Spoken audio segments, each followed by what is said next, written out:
Assalamualaikum warahmatullahi wabarakatuh. Selamat pagi, selamat siang, dan salam sejahtera bagi kita semua.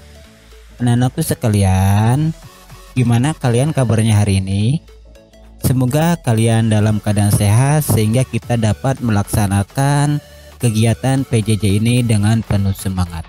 Pada pertemuan sebelumnya kita sudah membahas tentang kuartil, desil, dan persentil. Kita sudah mencari kuartil, desil, dan persentil untuk data tunggal, data berbobot, dan data berkelompok. Nah, pada kesempatan PJJ kali ini kita akan melanjutkan materi tersebut, yaitu kita akan membahas tentang simpangan rata-rata dan simpangan baku. Jadi pada kegiatan PJJ kali ini akan kita bahas dua materi, yaitu simpangan rata-rata dan simpangan baku. Adapun tujuan pembelajaran pada kegiatan kali ini, Bapak harapkan kalian dapat menentukan simpangan rata-rata dari suatu data. Selain itu, kalian juga dapat menentukan simpangan baku atau standar deviasi dari suatu data. Nah, inilah tujuan pembelajaran pada kegiatan PJJ kali ini. Baik, kita bahas tentang simpangan rata-rata. Misal X1, X2, X3 sampai Xn adalah suatu data. Maka simpangan rata-rata dari data tersebut adalah, jadi jika kita mempunyai data X1, X2, X3 sampai Xn, data ini bisa kita cari simpangan rata-ratanya dengan rumus SR sama dengan sigma I sama dengan 1 sampai N dari nilai mutlak XI dikurang X bar dibagi dengan N. Sigma ini menunjukkan suatu jumlah. Karena di sini ada sigma, berarti artinya nilai mutlak ini kita jumlahkan mulai dari data pertama sampai data ke N. Setelah itu baru dibagi dengan N. XI adalah data ke I. Misalkan data pertama, kedua, ketiga sampai ke XN atau data ke N. Nah, itulah data ke I-nya. Kemudian X bar ini adalah rata-rata. Jadi X bar ini adalah rata-rata. Rata-rata sudah kita bahas waktu pertemuan sebelumnya. Kemudian N adalah banyak data. Mari kita lihat contohnya. Di sini ada suatu data yaitu 4, 5, 6, 5, 7, 3. Kita tentukan simpangan rata-ratanya. Langkah pertama yang harus kita cari adalah rata-rata terlebih dahulu. Jadi X barnya terlebih dahulu kita cari. Ingat, cara menentukan rata-ratanya atau X bar adalah jumlah data dibagi dengan banyak data. Artinya 4 tambah 5 tambah 6 tambah 5 tambah 7 tambah 3 baru dibagi dengan banyak datanya, yaitu 6. Sehingga diperoleh X barnya adalah 4 tambah 5 tambah 6 tambah 5 tambah 7 tambah 3 dibagi 6. Untuk menentukan rata-rata, datanya tidak perlu diurutkan terlebih dahulu. Ya, data terurut itu untuk mencari median, kuartil, desil, dan persentil. Berarti datanya harus diurutkan dari yang terkecil sampai yang terbesar. Tapi kalau untuk menentukan rata-rata, tidak perlu kamu urutkan terlebih dahulu. 4 tambah 5 adalah 9, 9 tambah 6 adalah 15, 15 tambah 5 20, 20 tambah 7 adalah 27, ditambah 3 jadi 30. 30 bagi 6 adalah 5. Jadi rata-ratanya adalah 5.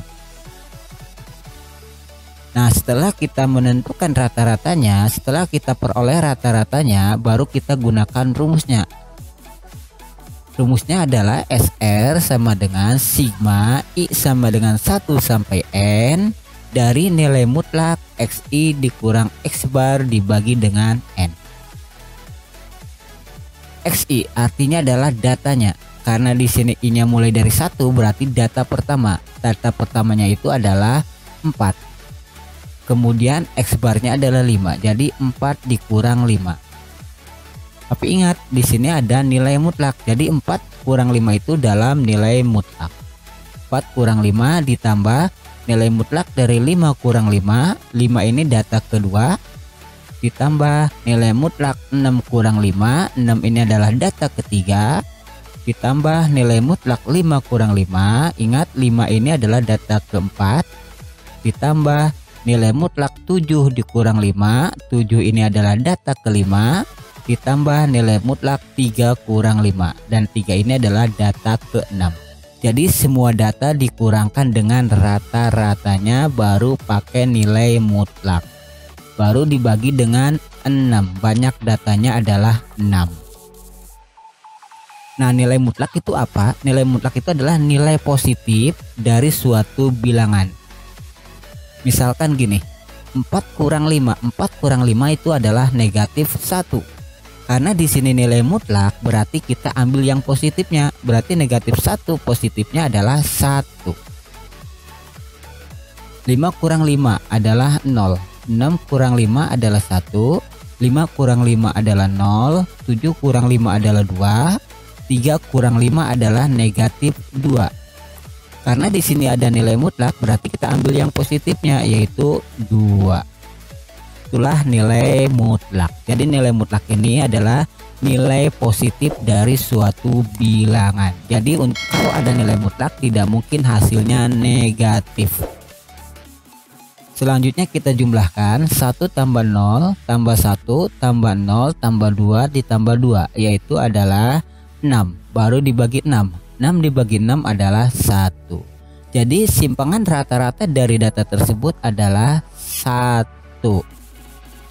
Nah, itulah cara menentukan simpangan rata-rata dari suatu data tunggal. Jadi intinya untuk menentukan simpangan rata-rata dari suatu data, langkah pertama kita cari rata-ratanya terlebih dahulu. Setelah diperoleh rata-ratanya, baru setiap data dikurang dengan rata-ratanya, tapi harus pakai nilai mutlak. Artinya hasil pengurangannya kita ambil yang positifnya. Untuk simpangan baku memakai akar dan ada pangkat 2. Kalau sebelumnya pakai nilai mutlak dan tidak ada akar. Sedangkan untuk simpangan baku ada akar dan ada pangkat 2 atau kuadrat.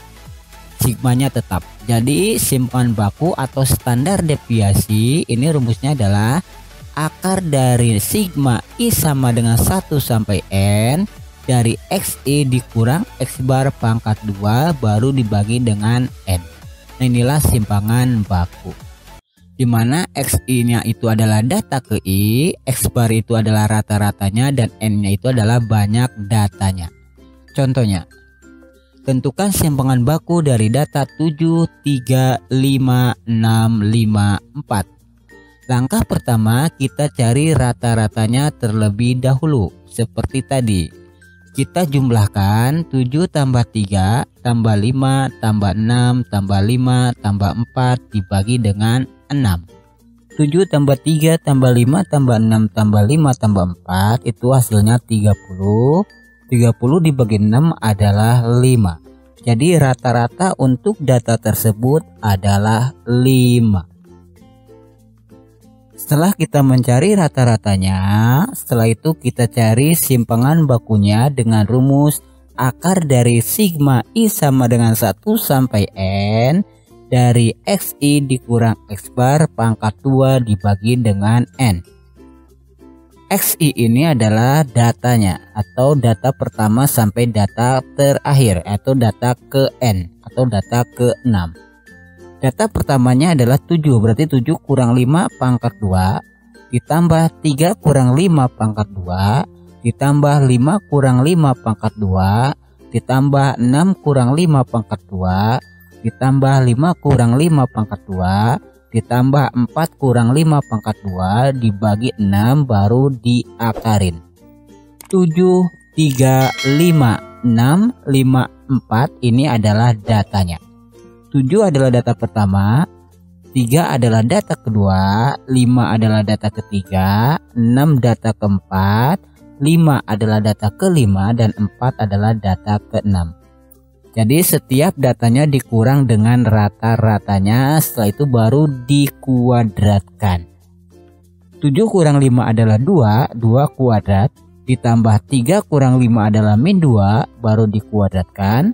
5 kurang 5 adalah 0, baru dikuadratkan. 6 kurang 5 adalah 1, baru dikuadratkan. 5 kurang 5 adalah 0, baru dikuadratkan. Dan terakhir 4 kurang 5 adalah negatif 1, baru dikuadratkan. Dibagi dengan banyak data, kemudian diakarkan. 2 kuadrat adalah 4, min 2 dikuadratin adalah plus 4. 2 kuadrat adalah 4, ditambah min 2 kuadrat juga adalah 4, ditambah 0 kuadrat adalah 0, ditambah 1 kuadrat adalah 1, ditambah 0 kuadrat adalah 0, ditambah min 1 kuadrat adalah 1. Ingat, negatif dikuadratin tetap jadi positif, karena negatif dikali negatif jadi positif. Setelah itu baru ditambahin 4 tambah 4 tambah 0 tambah 1 tambah 0 tambah 1 adalah 10. Kemudian dibagi dengan 6.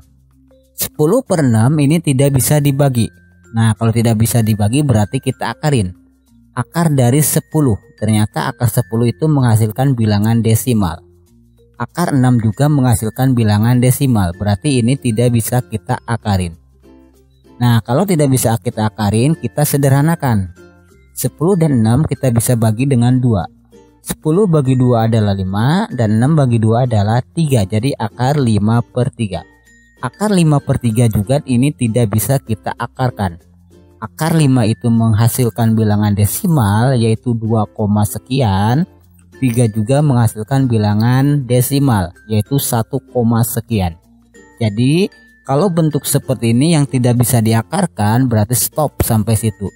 Cuma di sini karena di dalam akarnya bentuk pecahan berarti dia belum rasional. Nah, cara merasionalkannya kita kalikan dengan angka penyebut. Ingat, penyebut itu adalah yang di bawah. Jadi pembilang dan penyebut kita kalikan dengan penyebutnya. Di sini penyebutnya 3, berarti 5 per 3 semuanya dikalikan dengan 3. 5 kali 3 adalah 15, 3 kali 3 adalah 9. Jadi akar 15 per 9. Nah, selanjutnya kita akarin. Akar 15 ternyata hasilnya merupakan bilangan desimal, berarti tidak bisa kita akarkan. Nah, sekarang yang bawah akar 9. Akar 9 adalah 3. Nah, berarti bisa kita akarkan jadi 3. Sehingga akar 15 per akar 9 ini hasilnya adalah akar 15 per 3. 3 ini tidak mengandung akar karena kita sudah menarik akar dari 9. Ingat, akar 9 adalah 3. Nah, bentuk akar 15 per 3 ini bisa kita tulis menjadi 1 per 3 akar 15. Karena koefisien dari akar 15 itu kalau nggak ada angka itu artinya 1. Berarti 1 per 3 baru akar 15. Nah, inilah cara menentukan simpangan baku suatu data.